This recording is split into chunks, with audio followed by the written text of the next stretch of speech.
Right, as the participants are joining us, wanted to welcome everyone. Welcome to today's webinar on religious and spiritual connection in dementia. And special welcome to Dr. Catherine Britt, today's presenter. I'm Csaba Szilágyi, Director of Transforming Chaplaincy, and we are delighted that you could join us.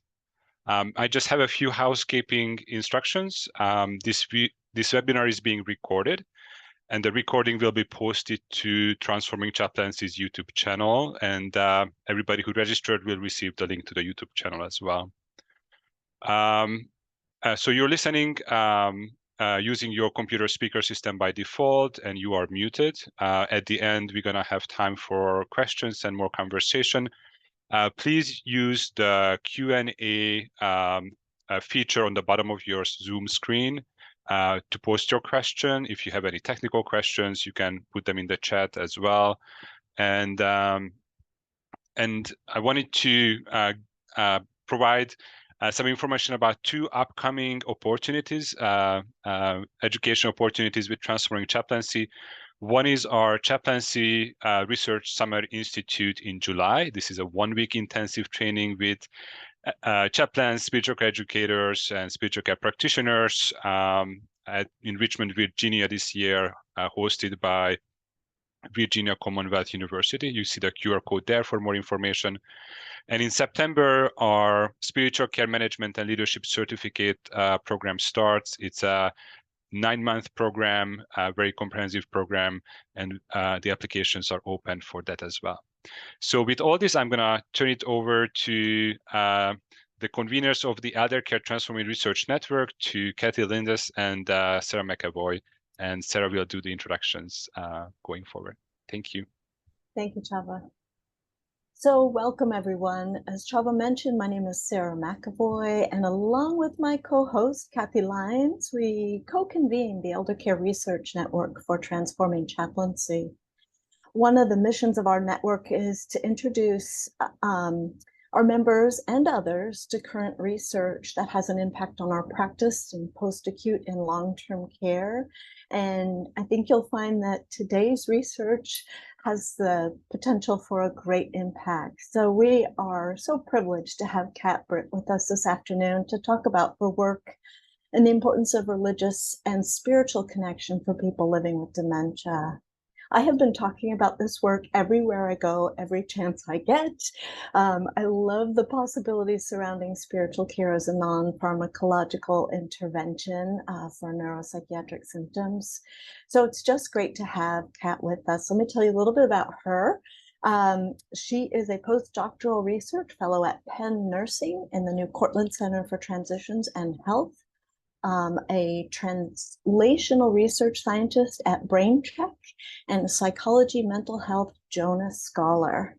Dr. Britt's pre-doctoral dissertation work focused on spiritual and religious practice associations in older adults with cognitive impairment and dementia with neuropsychiatric symptoms. We are tickled to have her. Her clinical experience includes critical care, rheumatology, nephrology, and gerontology. She received her PhD from the University of Texas at Austin School of Nursing. So Kat, take it away. We're excited to hear. Thank you so much for having me. I'm going to share my screen, so bear with me a minute.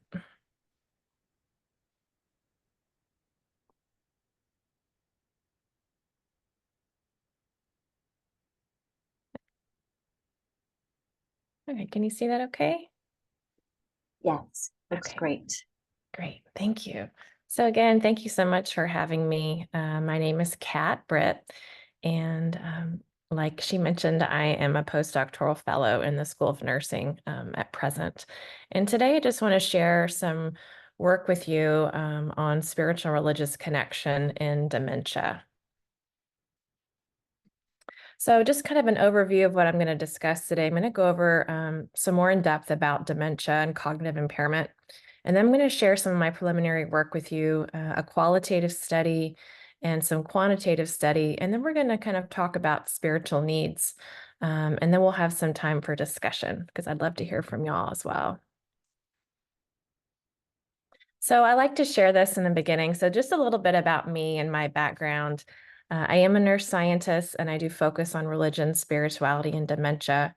And this is really informed from my professional experience, but also my personal experience. This is a photo of me and my parents. My father was diagnosed early on with Lewy body dementia, and my mom was his caregiver. Um, I really watched them navigate the healthcare system and my dad's dementia course, and realized that there was so much that needed to be done in the healthcare system, and just for families that are dealing with dementia and cognitive decline. I did publish an op-ed about my experience with my parents. You can see the QR code there, and I published this during my doctoral work. And really, I tell you all this because this experience and loss of both my parents. My mom, as his caregiver, became sick, and then my dad passed away around 11 months apart from each other. And that experience really drives me to improve the lives of people facing dementia decline and to seek solutions to slow that decline. So a little bit more about dementia. So as you know, our population is aging and adults are living longer. For the first time in history, older adults will soon outnumber children for the first time, and that's really prompted by the baby boomer generation. Now, age is the #1 risk factor for dementia. And I'm using dementia here as an umbrella term that includes Alzheimer's disease and related dementias. So, dementia is an increasingly prevalent terminal illness that currently cannot be cured or prevented. It's declared a public health priority by the World Health Organization, and it's growing with our aging population.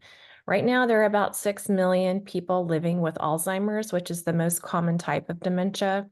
And the number of Americans with Alzheimer's is estimated to reach around 14 million by the year 2060. And that's what you can see there in that slide.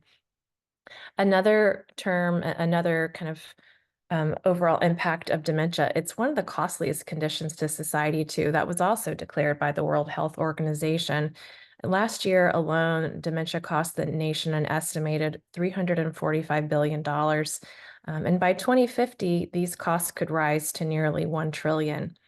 So dementia is a progressive condition that affects memory and thinking, behavior, decision-making, and it really requires much care and assistance from others, mainly caregivers who are family members.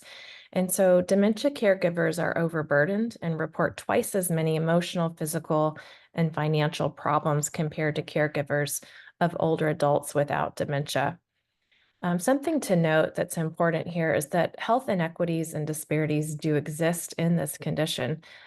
Black and Hispanic individuals are twice and 1.5 times as likely to develop dementia and cognitive impairment. And as the aging population grows, so does the diversity of our population. And it's projected by the year 2060, around 45% of the US population aged 65 years and older will be part of a minority, a non-white ethno-racial group, again, prompting an increase in the dementia. So here you see the dementia continuum over time. So beginning with preclinical, moving to MCI, which stands for mild cognitive impairment, and then we have mild, moderate, and severe dementia. So a person in the preclinical phase may not have any symptoms, but they may have possible biological changes in the brain. And you're seeing all these studies probably coming out now about amyloid plaques and tangles. So people can have the presence of those without exhibiting cognitive decline yet. So that's kind of the preclinical phase.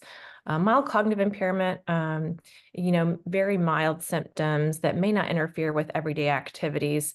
And then as dementia progresses and you kind of move to that more severe stage, these symptoms interfere with everyday activities, right? And as dementia progresses, cognition and cognitive function declines. And so the 3 red boxes you see here is what I'm going to talk about. We have cognition. So cognitive decline happens over time. You can have neuropsychiatric and behavioral symptoms in dementia, as well as sleep disturbances. And I'm kind of talking about these as symptoms of dementia progression. So cognition is the mental process of acquiring knowledge, and understanding and using that knowledge in everyday learning, remembering, following tasks, and using that knowledge in everyday activities. And people who struggle with memory and confusion often rely on others for their care and well-being. So talking about the prevalence of neuropsychiatric and behavioral symptoms, I would say that's around 40 to 50% of people with mild cognitive impairment report these types of symptoms. And it's more prevalent in dementia at around 60 to 75%. These are a predictor of future cognitive decline. And these symptoms, you're wondering what these are. These are things like apathy, delusion, depression, agitation, hallucinations. They can cause serious adverse consequences for patients, but also for caregivers, because they could be difficult to manage, and they may affect quality of life. They do prompt earlier institutionalization. And then looking at sleep, we know that sleep is an important proponent of memory and cognitive function, and sleep disturbances often occur in dementia, and they can also affect caregiver distress. So we know that up to 40% of dementia risk factors are modifiable lifestyle factors, which makes them a really good target to slow cognitive decline and reduce cognitive disparities. Before we move on, I want to talk a little bit about memory and dementia. So people with dementia often experience memory loss. And this is because dementia is caused by damage to the brain. And this damage can affect areas of the brain involved in creating and retrieving memories. So for a person living with dementia, memory problems will become more persistent and begin to affect everyday life. And this can be really challenging to cope with, both for the person themselves, but also for the people around them. Short-term memory is affected the most, right? So recent conversations or events may be forgotten. It can take longer to retrieve information. Some examples of how this can affect a person living with dementia: they may forget a recent conversation that you had with them or an event. They may struggle to find the right word in a conversation. They may forget a name of someone that's familiar to them or an object. They may misplace something, or they may get lost in familiar surroundings. They may forget about an appointment, right? If they have a doctor's appointment, they may forget about that. But older memories, which is interesting, which have been recalled or spoken about more often, are more firmly established than newer memories. And this means that a person with dementia may forget recent events, but still be able to recall detailed memories from earlier life. So in the same way, people with dementia may still be able to remember things that they've repeated many times in their life. Such as tying their shoes or stating the Pledge of Allegiance. You think about these repetitive things that we do without thinking about it. This also includes skills involved in a lot of practice, like playing a musical instrument. They may also be able to remember more emotional events, such as weddings or birthday parties. And this is because memory has an emotional aspect to it, right? So emotional memory is usually affected much later on in dementia. And this means that a person living with dementia may remember how they feel about an event, even if they've forgotten about the details of it, right? So, for example, they may not remember when they went on a vacation or when a friend came to visit, but they may still feel happy about it afterwards. And this emotional memory can be triggered by senses, such as hearing a certain piece of music, that triggers a memory, or smelling a certain fragrance. Now, activities are important for a person with dementia as they provide structure, meaning, and purpose. Activities may be passive or active, and it's important to try to have a person actively participate as much as they're able to. And this helps keep their practices and abilities engaged and active. And there are several activities we do every day, such as getting dressed, using the restroom, doing tasks, communicating with others, paying bills. They do not have to give up these activities they love, but the activities may need to be adapted, right, to their ability. And that may change over the course of their condition. Things that you can alter are the length of time that the activity goes on, the level of difficulty, perhaps the time of day. Perhaps they have a better time in the morning than they do in the afternoon. And activities are helpful as they can reduce behaviors of agitation, delusions, apathy, and confusion. Now, as I mentioned that up to 40% of dementia risk factors are modifiable lifestyle factors, now I'm going to talk about spirituality. Accumulating research, as many of you know, supports spirituality as a resilience factor. It's a cultural resource for resilience amongst socially marginalized communities. It supports positive psychological emotions. You think of things such as hope, optimism. It may reduce stress and anxiety, and it provides resources such as beliefs and practices, which can include spiritual practices and religious practices. It prompts meaning and purpose in challenging life circumstances. But the studies on mild cognitive impairment and dementia in that population are really limited. Now, when I am referring to spirituality here, I often use a definition that was coined by a consensus conference with Dr. Puhalski, and that is defined as the way an individual seeks and expresses meaning and purpose to find connectedness to the self, to the moment, to the natural world or the sacred, to really transcend whatever situation or challenge that they're experiencing. And religion as a way to conduct that search, it's usually affiliated with a tradition or an organization.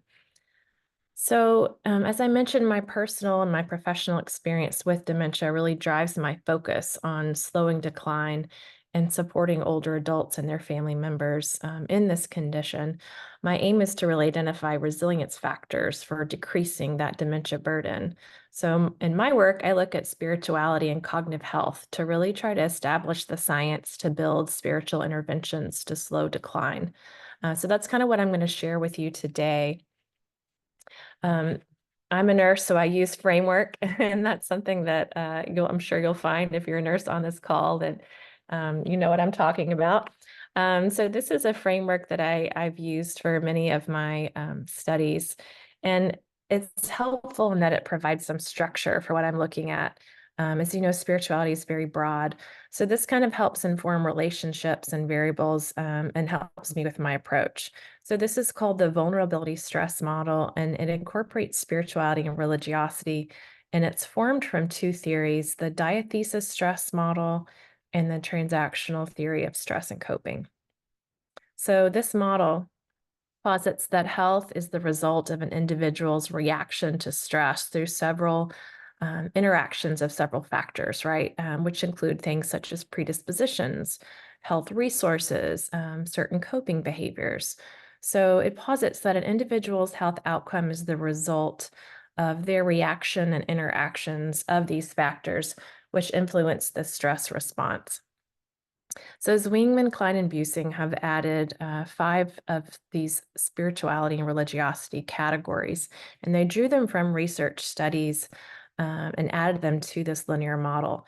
So I'm going to go over those 5 now that you can see numbered. The first one is centrality of religion or spirituality, and that's more about the importance of religion or spirituality in one's life and can include practices.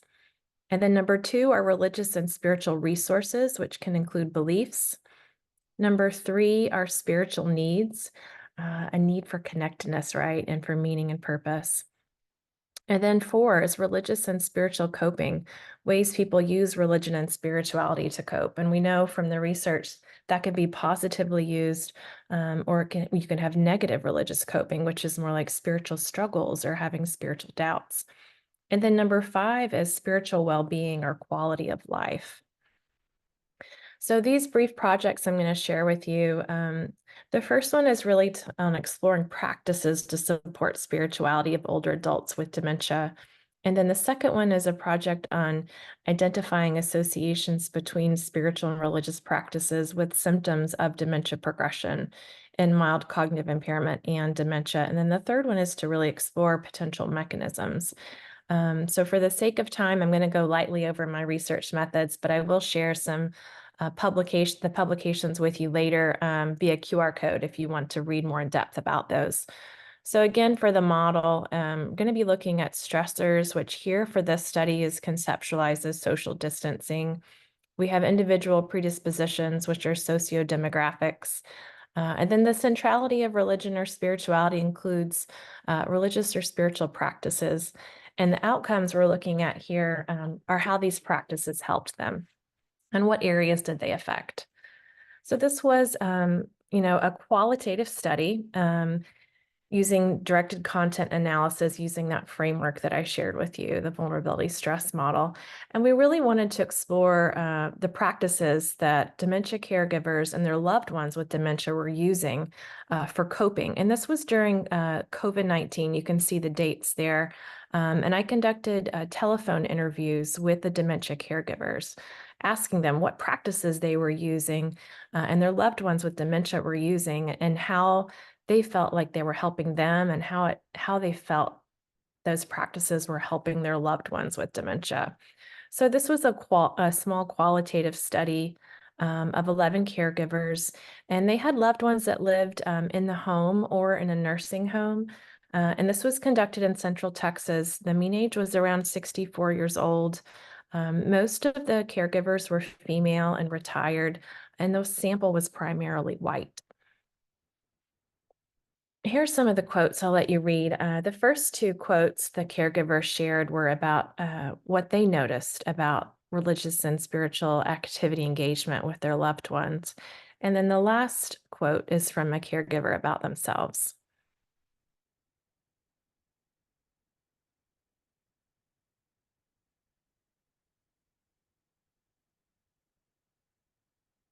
So all this is really pointing to caregivers really noticing a change when they themselves, but also their loved ones, engage with these religious and spiritual activities, right? And something else that one of the dementia caregivers shared with me was really that her loved one with dementia was he had a sickness also at that time, so he was having to stay in bed. And she said, he really feels useless. And I told him, I know we're not able to go to church right now, but you can pray for your friends.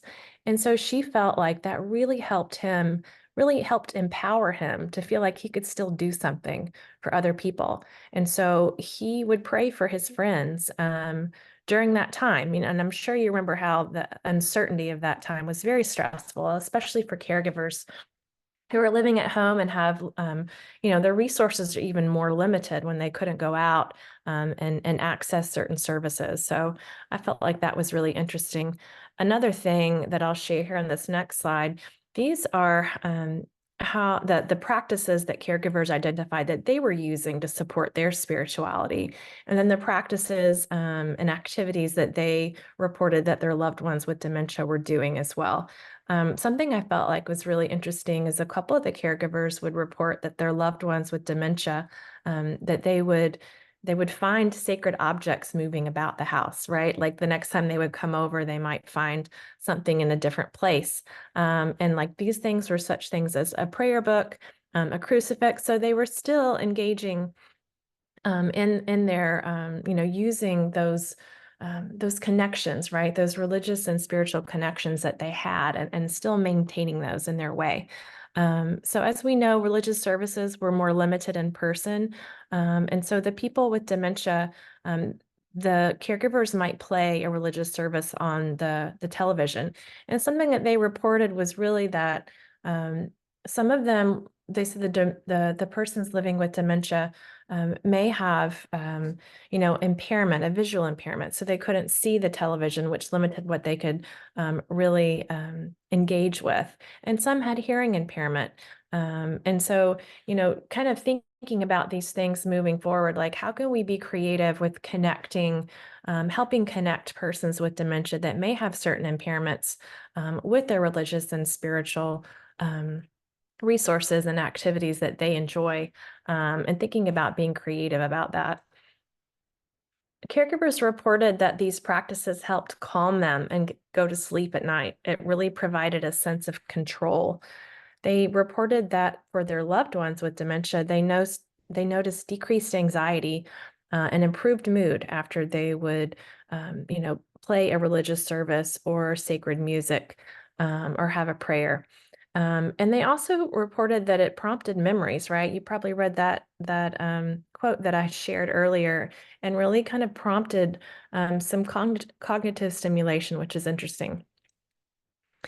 For this next project I'm going to go over, this is looking at stressors as mild cognitive impairment and dementia. And then we're looking at some socialization too for environmental predispositions. We have individual predispositions, which are still those socio-demographics. And we're looking at number 1 here to look at spiritual and religious practices with health outcomes. We're looking at those 3 symptoms of dementia progression that I mentioned earlier: cognitive function, neuropsychiatric or behavioral symptoms, and then sleep disturbances. So these were, this is using secondary data from the Health and Retirement Study, which is a nationally representative sample across the US of adults age 50 years and older, and it was supported by the NIA. And then Adams is a sub-study of the HRS. So they took a sample from HRS of participants age 70 years and older, and they conducted another study, and it was across different cognitive strata. Older adults with healthy cognition, older adults with mild cognitive impairment, and then older adults with dementia. And it was really a unique study in that it was really the first home dementia assessment study of its kind across a national sample.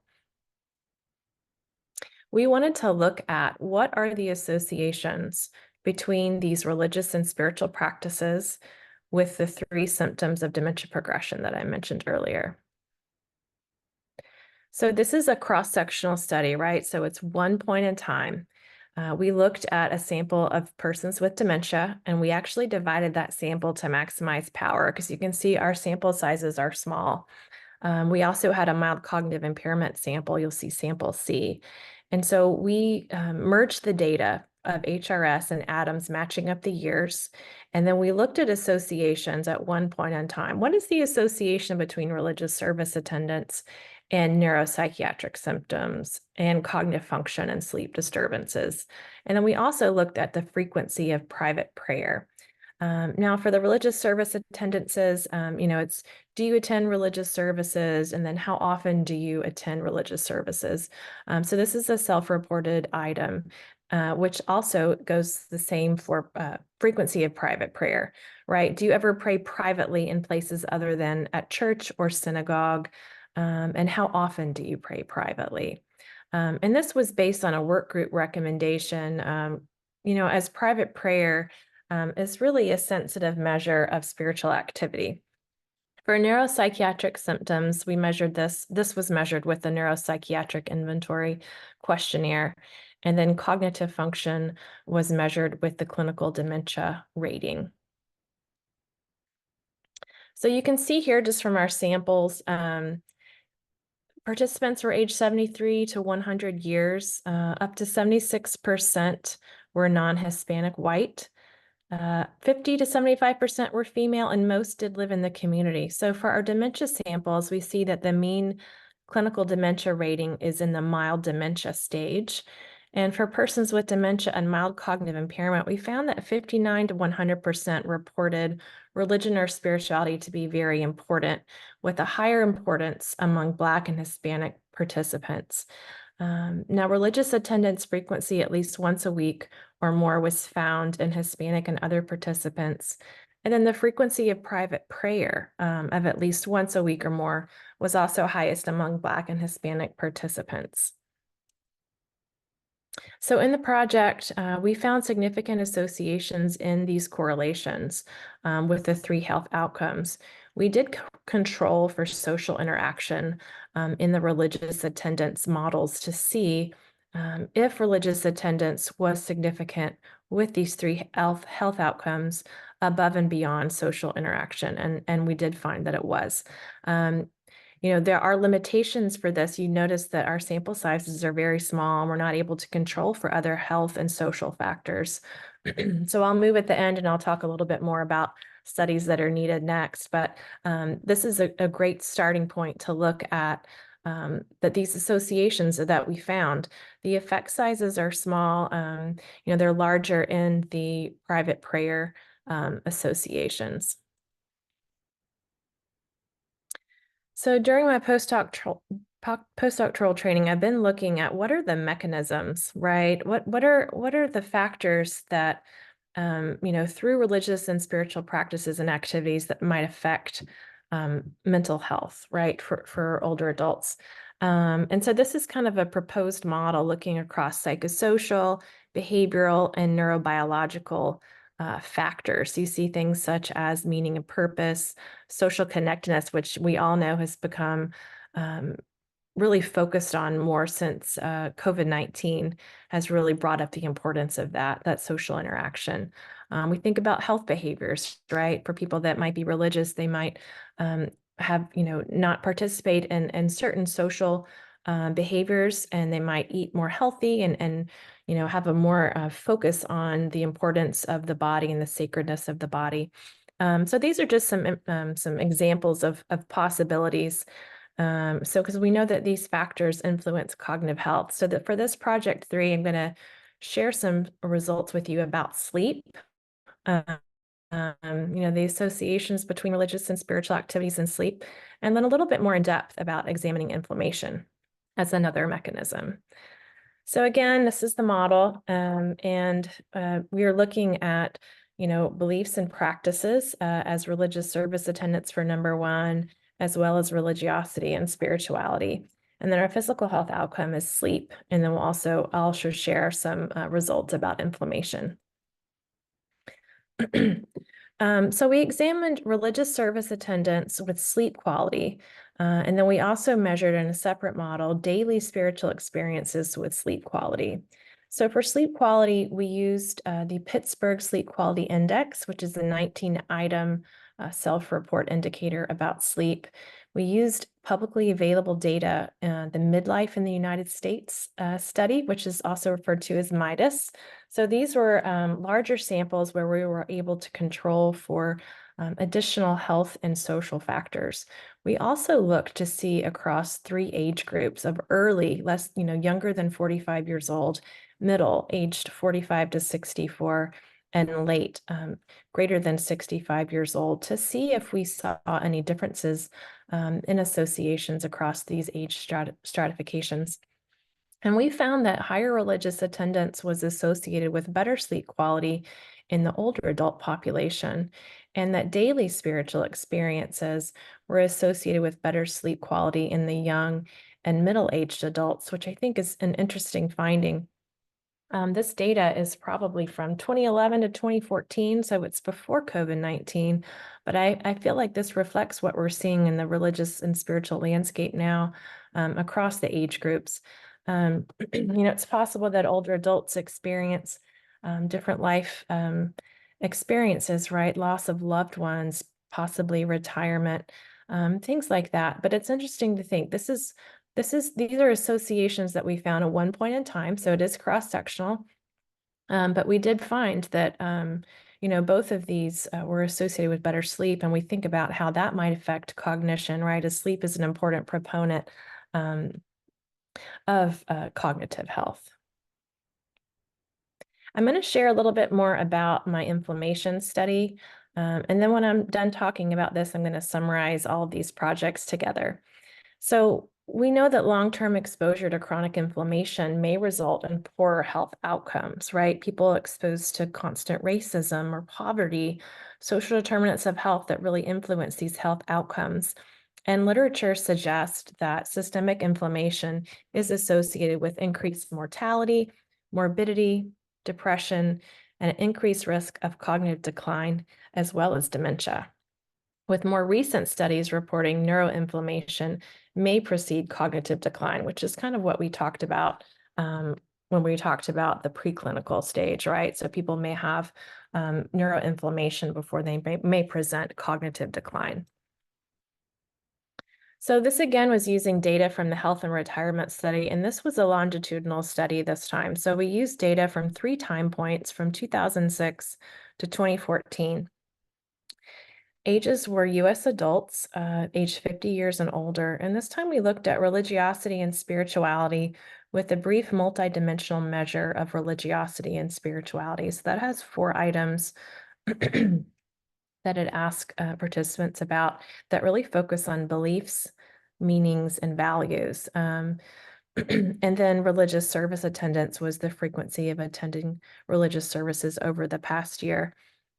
Now, the beliefs, meanings, and values, the religiosity, spirituality scale, some examples of those items would include something like, I believe in a God who watches over me, or the events of my life unfold according to a divine or greater plan. I find strength and comfort in my religion. So those are some examples. And then CRP is C-reactive protein. And this is a biomarker of systemic inflammation. And this is interesting because, kind of like we talked about, people that face certain stress and illness may have higher levels of systemic inflammation in their body. So we really wanted to see, can religious and spiritual activities impact systemic inflammation? So we had around 6,600 sample size, large enough for us to control for these additional social and health factors in our study. And we used data from people that answered questions in the HRS on the religious and spiritual factors, as well as the CRP data. So we used data from people from at least one time point up to 3 time points. We had a sample of around 70 years old. Education was around 13 years. 84% were white, 58% were female, most were married, and you can see a mean household income of around $72,000.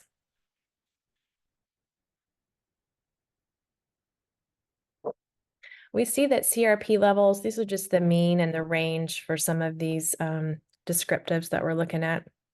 So a CRP level greater than 10 is considered a high level, and a normal CRP range is usually going to be a less than 10. Religious service attendance, high is attendance frequency of at least once per week or more. And then the religiosity and spirituality scale, that was that 4-item brief MMRS, and that has 6 responses each. So you could have a total of 24, which would be strongly agree across all of those 4 items. So we ran separate models. This one was for religiosity and spirituality with C-reactive protein. And we found a significant negative association between religiosity and spirituality with mean CRP levels over time, while we were controlling for age, sex, education, marital status, race, ethnicity, income, body mass index, and then health conditions such as diabetes, cancer, hypertension. Age, income, and education were negatively associated with CRP levels, kind of serving as looking more like protective factors, while being female, Black, having diabetes, cancer, hypertension, or a higher body mass index were positively associated with CRP levels. And then the second model of religious service attendance, this much has a much higher effect size, but we found the same direction and significance here. So for higher religious service attendance, older adults age 50 years and older had a lower mean systemic inflammation level looking at CRP. And we also found similarities across the covariates here in the same way. So just to kind of summarize, the religiosity and spirituality had a lower effect size. The religious attendance had a stronger effect size, but we did find significance with both of these, which is really interesting. So just kind of talking a little bit about that. Higher frequency of religious service attendance and a higher religiosity, spirituality with lower systemic inflammation. And you think about, higher income and education is more protective as well. So these are, this finding is consistent with a previous study that looked at these associations over 4 years. They looked at just religious service attendance. So it was limited to one dimension of religion and spirituality, but similar findings. So when we think about this, The psychoneuroimmunology theory comes to mind, just really suggesting that psychological stress may trigger the release of cytokines, right? Chemical messengers that can cause inflammation and lead to an increase in CRP levels. We talked about, chronic stress, negative emotions. They may prompt a pro-inflammatory immune pathway. And for the opposite direction, we've seen the research that optimism is associated with lower systemic inflammation, which kind of aligns with what we're looking at here. So dimensions of religion and spirituality may prompt a greater sense of life satisfaction and happiness and well-being, really promoting hope and optimism, like we talked about earlier, a sense of control.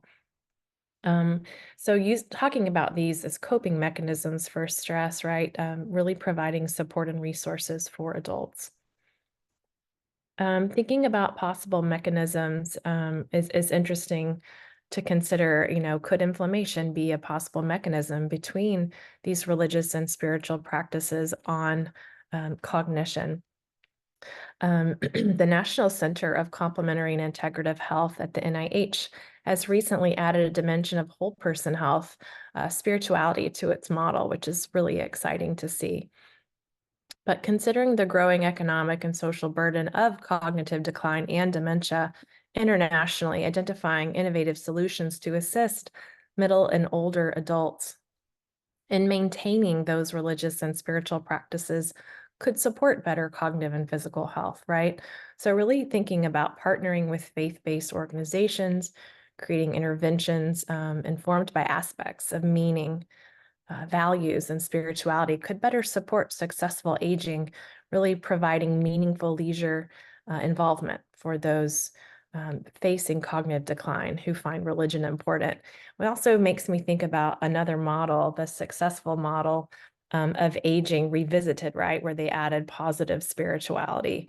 This also makes me think about the theory of gerotranscendence. As adults age and grow older, they have less focus on a rational view of the world, and their view becomes more cosmic, right? Kind of a more transcendent view as where their place is with the rest of the universe. So our study was limited to 2 measures of religion and spirituality. We did have a large sample size, which allowed us to control for multiple social and health factors, which is helpful. Additional measures would be interesting to look at prayer and meditation and meaning and purpose that could further elucidate aspects of religion and spirituality that benefit cognitive and physical health. This study does have limitations. Think about potential recall bias for self-reported measures. Future study could explore causal inferences between dimensions of religion and spirituality with biological markers. We recently published this. This is online before print. The QR code is here, and you can read a little bit more about this study. I will note that based on reviewer recommendations for our peer review for this manuscript submission, the reviewer recommended that we use both religious and spiritual variables in the same model, as they have overlapping qualities. So when we reran the model, we found that only religiosity and spirituality, which are those meanings, beliefs, and values, were significantly associated with lower inflammation. We did use complete case analysis and conducted multiple imputations as a robustness check. But if you're interested, you can read more about that here online. And then I just want to kind of talk about summarizing the projects that I've shared with you now. You can see the QR codes here for publications related to these findings, but in my work, I found that religious and spiritual practices support persons with dementia. It supports their spirituality. The same types of practices that you would think of the people that don't have dementia, right? They're still engaging in these practices: prayer, meditation, religious attendance, sacred objects. Caregivers are noticing that it decreased anxiety and calmed older adults and improved their mood. We found small and cross-sectional but significant associations between spiritual and religious practices with better cognitive function and fewer neuropsychiatric symptoms and sleep disturbances in both mild cognitive impairment and dementia. We did also find higher frequency of spiritual and religious practices were reported among historically underrepresented participants with MCI and dementia. We also talked a little bit about the potential mechanism of better sleep for people that engage in religious and spiritual activities, and those associations may differ across age groups. We also talked about the potential mechanism of reduced systemic inflammation for those who engage in religious and spiritual activities. But this is kind of just a start, right? So we need larger sample sizes where we're able to control for multiple social and health factors. We need to use diverse samples because spirituality is important to historically underrepresented populations. So it's important to engage others and have diverse samples. And we need longitudinal studies, right? And we need to look at mediation studies to see what those mechanisms are. So I want to talk now about spiritual needs, kind of thinking about how does this information apply to older adults today? But thinking about spiritual needs being used as a coping behavior, right? As spiritual needs fall under a coping behavior in this model. So thinking about someone's needs for spirituality, right? An older adult with dementia or cognitive impairment, that need for a sense of meaning and life purpose, to find peace and well-being through their condition, to connect, right? So we're talking about religious and spiritual connection. So this is a recent literature review publication on spiritual needs in dementia. The QR code is there if you'd like to read more in depth, but I'm just going to kind of share a little bit about this as I feel it's a little more tangible.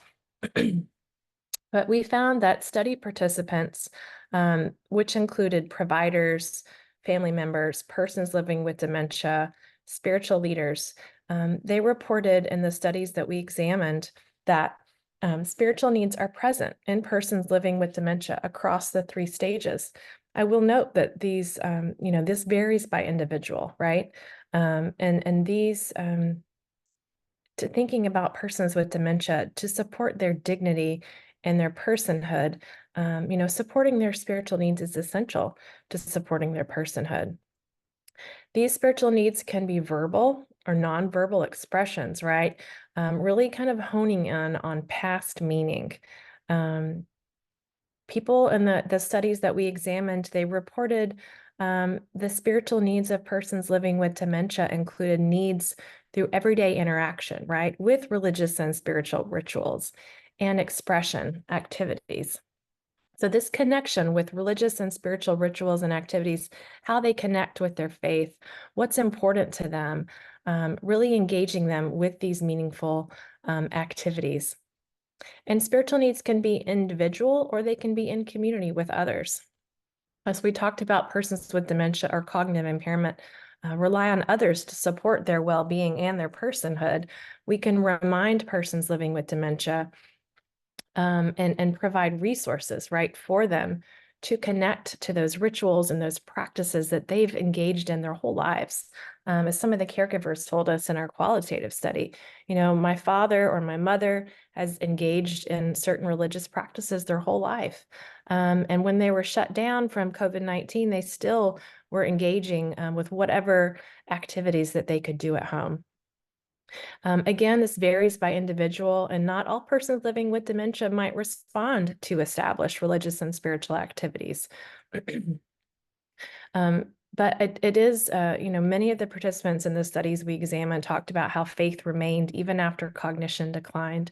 And as some people living with dementia are in the severe stage, they still have moments of lucidity. I don't know if y'all have read about this, but there's more work being done on lucidity in later stage dementia, but when exposed to familiar resources or something that may trigger an emotional memory, it prompts them to recite something like the Lord's Prayer, something they've said their whole life, or sing a familiar song, perhaps a childhood hymn. So those are just some of the examples, but there's a great need to address spiritual needs and really to identify them in the early, mild stage of dementia and to work with caregivers to identify what those religious and spiritual activities are so that you can help connect people living with dementia with these meaningful activities and sources, right? So just kind of going back we talked about, how memory decline occurs over time. We talked about short-term memory and long-term memory, and knowing that meaningful activities are helpful for people living with dementia to support meaning and purpose. So let's consider persons living with dementia's spiritual needs and how we can support those needs. As we know that, over time, the dementia experience, it progresses, which prompts people living with dementia to rely on other people for care and support. Really identifying someone's religious or spiritual background is essential to providing person-centered care and a way to provide connection for them to these activities and rituals that are important to them, right? They're meaningful for them. How could you connect someone with a source for coping?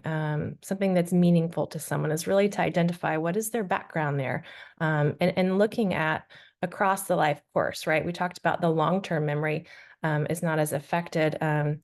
Short-term memory is more affected in the beginning, but really going back and looking at what are some sources that they've used over their lifetime that they have enjoyed or that they prefer, really tailoring what we're doing to help support them.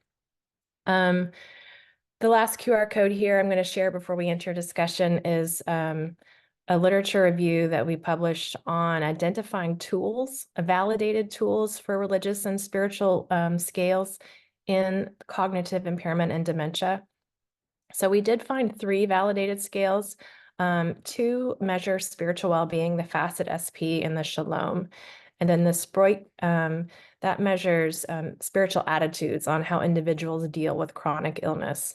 But again, persons living with dementia may need to be reminded, and then providing those resources to help facilitate that connection between those sacred religious and spiritual rituals and activities that they may find important, so that we can create and test interventions as well to really support personhood, promote quality of life, and to support cognitive health. So I just want to acknowledge some of the funding that we've received for some of this work. And then our co-authors, many co-authors on these studies, and mentors for me, as well as these authors here. I also just want to say, before I close and open it up for discussion, please reach out if you'd like to connect. I'm really excited to share these projects with you, but as you can see, there's a lot of work to be done.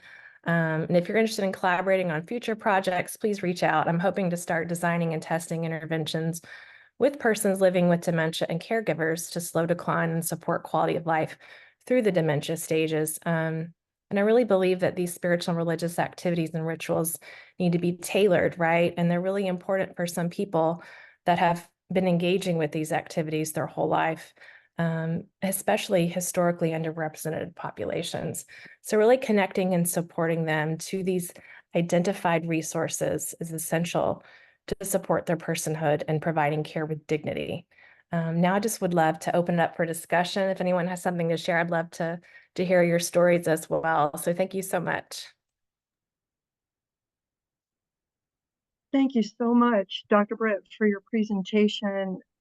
We had at one point over 220 participants here today, which to me really signifies the need for the work you do and our hunger to learn more about how to be responsive to people who are living with dementia, as well as their caregivers. Thank you very much. This was very informative and very interesting.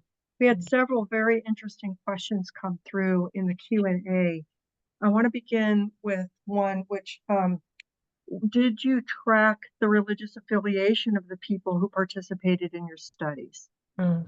That's a great question. I think you'll probably notice that probably comes up with the frequency of religious service attendance, whether people engage in daily service attendance or weekly. I think that is an influence there. We did report on these affiliations in our studies, as the HRS does give that data. So that's something that you could look at further in our publications and that you could find. I didn't look at associations between different religious traditions with our outcomes, but that is something to consider. Yeah, it's an interesting area for future research for sure, whether there are differences across denominations or faiths. Yeah, for sure. There was several questions that came in. Seems to be a very strong interest in people who identify as non-religious Mm-hmm. and people looking for practical approaches for chaplains and others to help people who identify as non-religious cope Mm-hmm. in living, and wondered if you had any Yeah. thoughts on that. That's a great question. So kind of as we're seeing the religious landscape change, right? So as we're seeing that younger generations are reporting to be less religious and more focused on spirituality, I really think the key is tailoring, right? What is that? What are those things in your life that are meaningful? It's, when you think about precision medicine, right? It's all tailoring to the person. How can we identify something about them that could help support them? What have they used in the past? And for me, the way I describe spirituality and religion, people can use religious practices to support their spirituality. And some people don't use religious practices to be spiritual. So what are those practices do they do to connect with the transcendent, right? To the natural world? Is it meditation? Is it yoga? Is it breathing exercises, Tai Chi? There are a lot of ways for people to still connect. And we're doing a literature review right now on mechanisms in spiritual practices on cognitive health. And I'm seeing a lot of meditation, a lot of Tai Chi. So it's interesting. These kind of mind, body, spirit activities, I think, are ways to really help people engage with their spirituality as well. Oh, for sure. And you had mentioned earlier, I was fascinated by the comment about fragrance and wondering if fragrance could be Yes. a mechanism for connecting with people. Fascinating. For example, if they're outdoor people, would pine help bring up some memories, things like that? Yes, exactly. I have a colleague that actually works with nature interventions for people with dementia. So nature, sounds of a bubbling brook. And I think with meditation, you could do that as well. Like, what are some things we could put in a meditation practice? You could do, with the natural world, you could possibly do it with a certain type of religion, if that's important to the person, with certain religious verses or texts, or certain prayers that they've known their whole life to really say that and focus on that. So I think there are a lot of options, and really it's about tailoring. Yeah, and that somebody else brought up they wanted to hear more about the use of sacred and secular music. Yeah. And I wondered if that Mm-hmm. was related to them because of the way people really connect to music. And Yeah. it can really just generate a whole new energy in people to Yeah. hear music they're familiar with. Yeah, no, I think it is. I've actually I have another colleague that does music interventions as non-pharmacological interventions in people with dementia.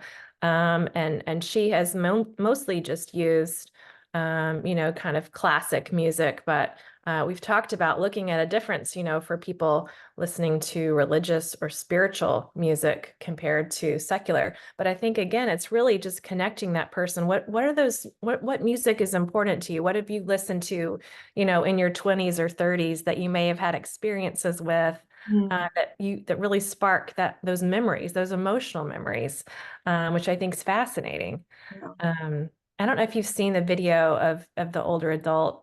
She's a female online. She was a ballerina, and they played Swan Lake. I don't know if you saw that, the music, and she just came out of her shell and just started doing the moves. And I have so many stories of physicians telling me they have patients that have become nonverbal, and if someone comes in and speaks a certain prayer or a hymn, there's something that really sparks that emotional memory, and they come out and they can say the whole thing, and then they might go back. But it's really, I think, identifying with that spiritual religious history to connect them to those sources. Thank you. I know we've hit the top of the hour, but for those who can stay, I'd like to ask one more question. There's a lot more questions that came in actually, but there are a group of for those of you who are able to stay, you might be interested in this. Several questions came in wanting to know more about inflammation in terms of what was meant by inflammation being a mechanism. Is inflammation lower because of religious participation? Questions like that. Yeah. So we did have a longitudinal study. It's not causational, right? We didn't do a causal inference study, but over time, it was 2006 to 2014. So over those years of time, people that engaged in more religious service attendance or that had higher religiosity, spirituality, had lower mean systemic inflammation levels in their body. And so you think about, why would that be the case? Well, it might be certain health behaviors. They're limiting certain risky social behaviors and taking care of the body as a sacred entity. It might be social connectedness, right? Seeing people and connecting with them. There are lots of mechanisms even for the inflammation as well. And I would encourage them to read the publication because it kind of goes into more discussion. And I'd be happy to send an email with the different QR codes because it looks like maybe some people said they were a little bit blurry. So I'd be happy to send an email with those so people could look up and kind of get more information. But yes, the idea is decrease inflammation with engaging in these practices because, there are studies about, physical health being better in people that participate in spiritual and religious activities. So that could be one reason, right? It could be lower inflammation. So it's kind of fascinating, I think. There's a lot more work to be done on it, but yeah. Yeah, for sure. Yeah. Just can't thank you enough for your time today and the really interesting and informative topics that you covered today. Sarah, did you want to say anything before we sign off in respect that we've hit our hour? No, just thank you very much, Kat. I learned a ton and look forward to reading more in depth. Yes. Thank you so much for having me. It's such a pleasure. And I could talk about this all day. So send me an email if you want to talk more. It's great. Thank you. Thank you. Thank you, everybody, for attending. And we'll send the QR codes and the follow-up link for the recording as well. Appreciate your attendance here today.